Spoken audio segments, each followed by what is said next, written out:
sold him for $650. A number, spoken out loud, counted into another man's hand.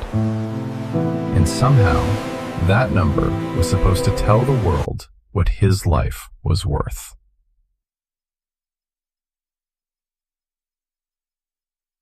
Savannah, Georgia, summer of 1862. The air hung wet and heavy above the market square. The kind of heat that made every breath feel used before it reached your lungs. Isaiah stood barefoot on the auction block. His feet burned against the sun-whitened wood, but he did not move. He had learned not to. Stillness was safer than fear, and safer than anger, too. He was 13 years old, and this was the second time he had been sold. The first time, he had screamed for his mother until no sound came out. This time, he said nothing, because now he understood what silence could protect. Men stepped closer. Hands reached for his shoulders, his arms, his jaw. The crowd moved around him with the cold attention people reserve for livestock and tools. A man with sweat darkening the collar of his shirt gripped Isaiah's face and forced his mouth open. Fingers smelling of tobacco, salt, and old whiskey, checking his teeth, checking his gums, checking the body they meant to own. Isaiah tasted the dirt on the man's skin and swallowed the urge to bite, because boys who bit men like that did not leave the platform standing. Good shoulders, lean but strong. He'll grow into field work. Someone laughed. Another voice said, "Plenty of years in this one." Years. That was how they talked, as if his life were already spent, as if the future inside him had been measured, priced, and assigned. Then the final number came, $650. The bills changed hands, quickly, carelessly, like this was ordinary. But to Isaiah, it was a wound made of arithmetic. That was what they said he was worth, not his thoughts, not his memory, not the prayers his grandmother had whispered over him as a child, not the rage he kept buried so deep no one had ever seen it, just $650. But Isaiah did not look at the money. He did not look at the bidder. He did not look at the auctioneer. He looked past them, past the heat, past the platform, past the town itself, toward the far line where sky and water blurred together in white summer light. His grandmother had taught him that, back when he still belonged to people who called him by his name with love in their voices. When the world gets too heavy, don't stare at the weight. Look beyond it. Look toward what's coming. And Isaiah looked, even though he had no idea what was coming. How could he? A war was already tearing the country open. Armies were marching. Plantations were trembling. And the men buying and selling children in Savannah still believed the future belonged to them. They were wrong. Because the man who bought Isaiah that day, a cotton planter from North Carolina named Edwin Mercer, thought he was purchasing labor, obedience, another body for the rows. What he was actually buying was a boy with a mind already sharpening itself against the world, a boy history was about to reach, a boy who would not stay where they put him. They thought they were buying a slave. They had no idea. They had just bought a future they could never hold. They chained Isaiah before the sun had fully risen. Not because he had tried to run, not because he had fought, but because that was what you did with something you owned. The journey north began in silence. A wagon, 4 bodies, and a road that did not ask where you came from, only where you were being taken. Isaiah sat in the back, wrists bound, ankles bruised from iron. his new owner riding ahead as if nothing important sat behind him, as if 4 lives were just cargo. There were 3 others with him, 2 women, and a man who had stopped speaking long before that morning. The women stayed close together, whispering when the driver couldn't hear, holding on to each other like memory was the last thing they had left. Their names were Lila and Esther, sisters. 15 years on the same plantation, gone in a single afternoon, sold apart from everything that made them human, except each other. At night, when the wagon stopped and the sky opened wide above them, Isaiah heard Lila crying. Not loud, never loud. Just enough to let the pain out, but not enough to be punished for it. He turned his face away when he heard it, not because he didn't care, but because caring was dangerous. You felt too much. You broke. The man never spoke, never looked at anyone, never reacted. Isaiah had seen that before. The empty kind of living, where the body kept moving, but the person inside had already left. That terrified him more than anything. Not the chains, not the beatings, not even the thought of 50 years in a field, but becoming that. A body without a self. That night, under a sky filled with stars that belonged to no one, Isaiah made a decision. He would not disappear inside himself. He would not let them hollow him out. If this life had to be lived, then he would live it awake. The road changed as they moved north. The air lost its salt. The land rose and folded instead of stretching flat. Trees grew thicker, shadows deeper, and everything felt unfamiliar, like being carried further away from the person you used to be.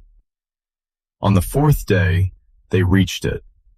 A plantation stretched along the Roanoke River, wide fields, endless rows, and a house that stood tall and white like it had something to prove. This was where Isaiah would disappear, or become something else entirely. Edwin Mercer stepped down from his horse, adjusted his coat, and looked back at the wagon for the first time since they left Savannah. Not like a man looking at people, but like a man inspecting tools he had just purchased. Get them down. The driver obeyed. Chains removed, but not freedom. Never that. Isaiah's feet touched the ground, and for a moment, just a moment, he felt something strange. Not hope, not yet, but awareness. The kind that comes before something changes.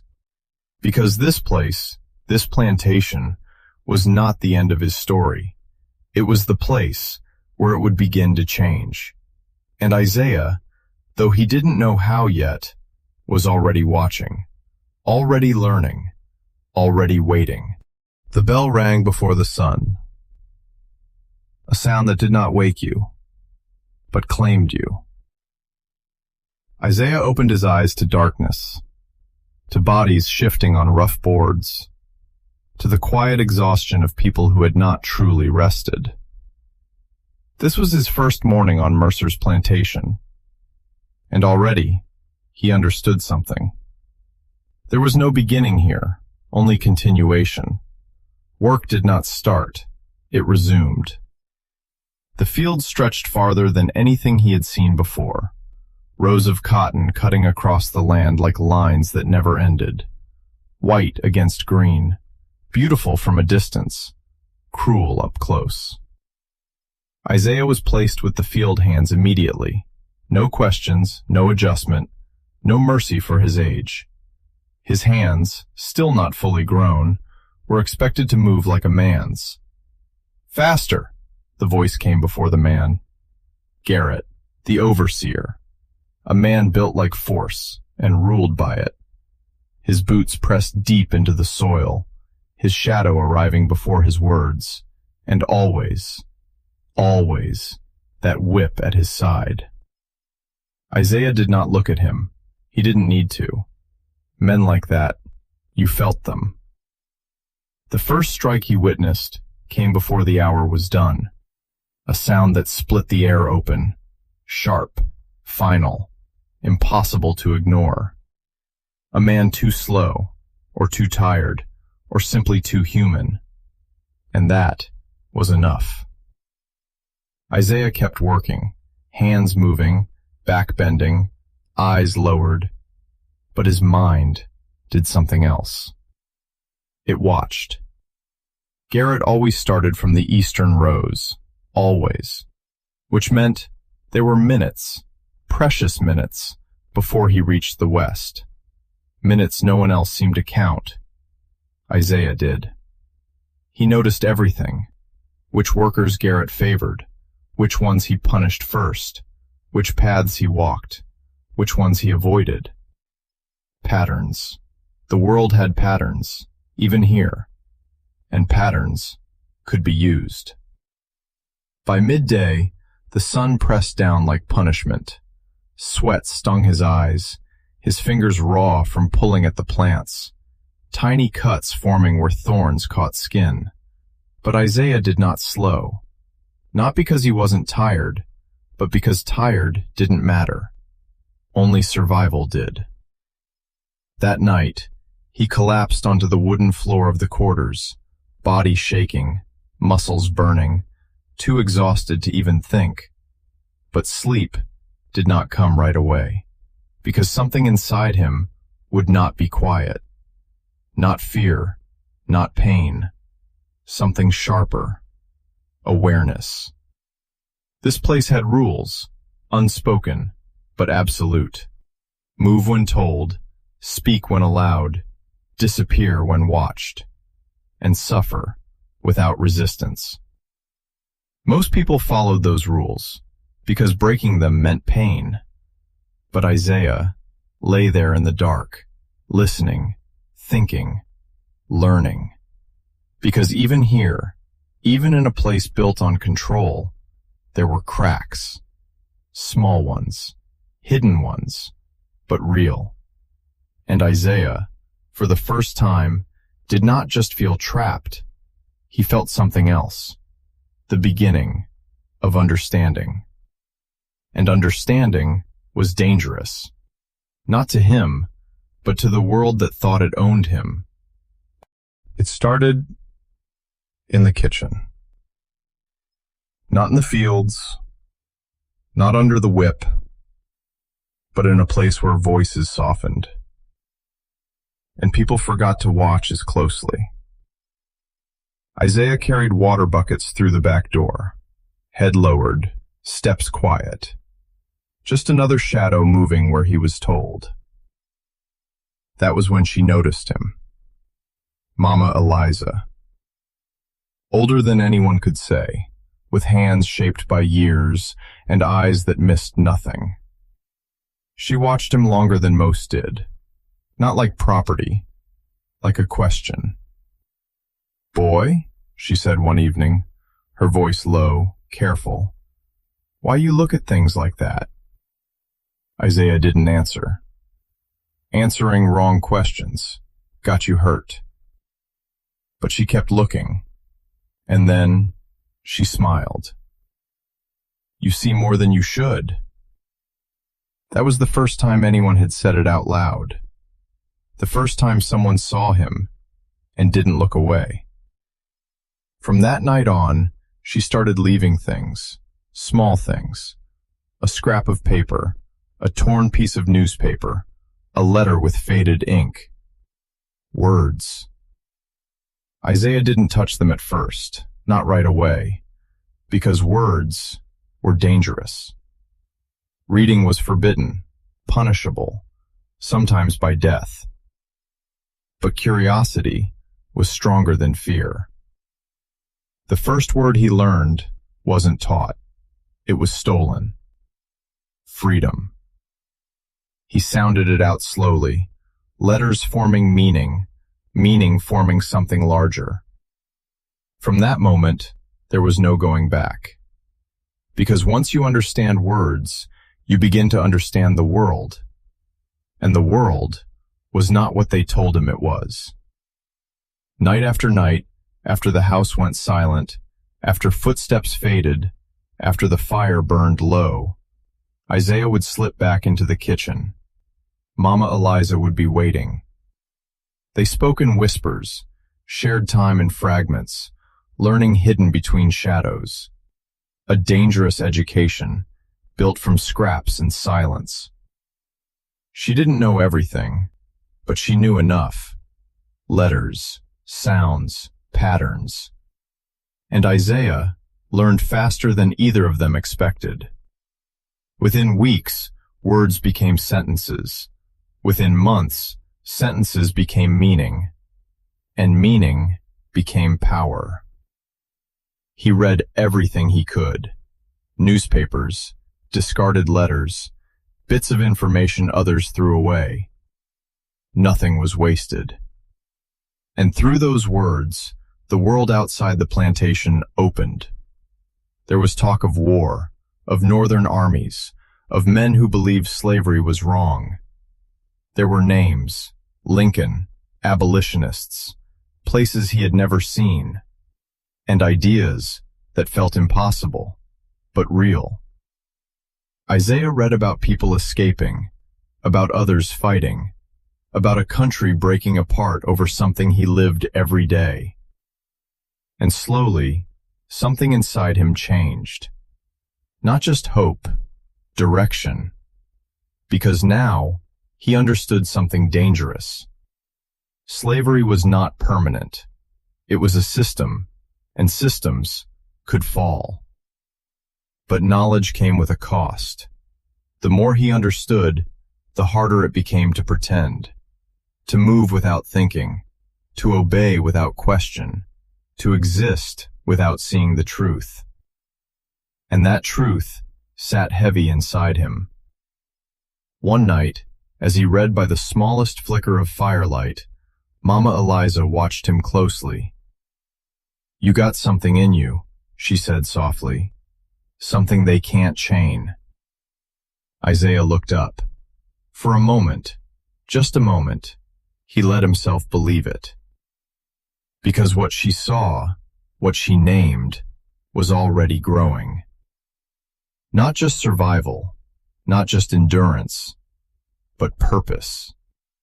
And purpose was far more dangerous than rebellion. Because rebellion reacts, but purpose plans. And Isaiah was no longer just watching. He was beginning to prepare. The war didn't arrive all at once. It crept in. First as rumors, whispers carried between hands and fields. Lincoln, secession, armies moving. Words that didn't belong on a plantation, but refused to stay away. Then came the tension. White voices grew louder, sharper, drunk with something that sounded like fear. Isaiah heard them from the shadows of the yard, standing still, invisible, listening. They're trying to take everything. Our land, our rights, our way of life. Isaiah felt something hard rise in his chest. Your way of life, built on mine. He didn't say it. He never said it. But he thought it, and thinking it was the beginning of something dangerous. The plantation changed, not overnight, but steadily. Like pressure building before a storm.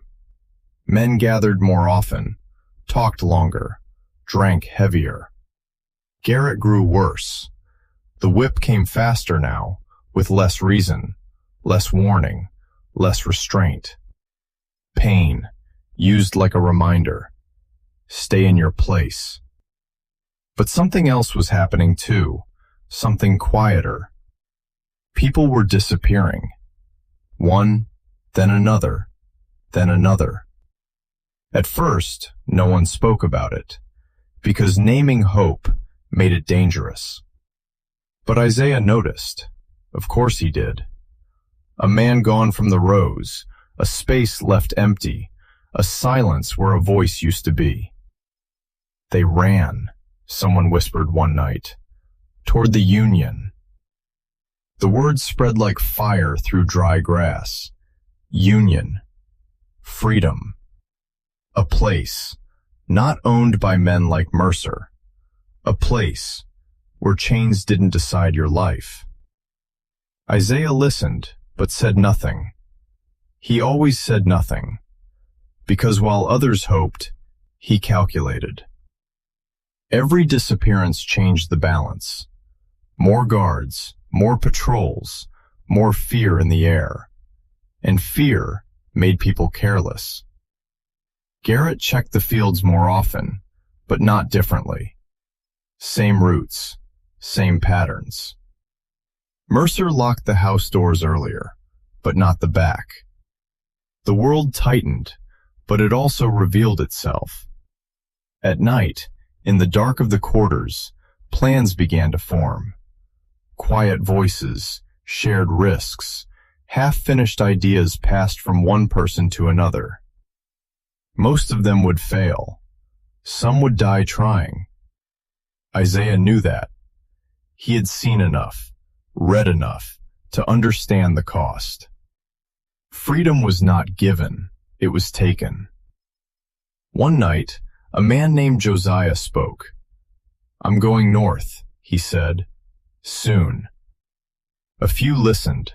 Most didn't respond, because agreeing was the same as choosing, and choosing made it real. Isaiah stayed silent, but inside, something shifted.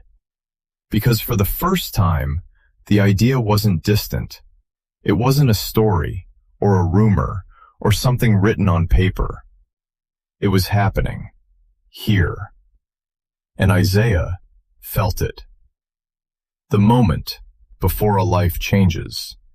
He didn't know how, he didn't know when, but he knew this. He would not stay. The boy on the auction block was gone.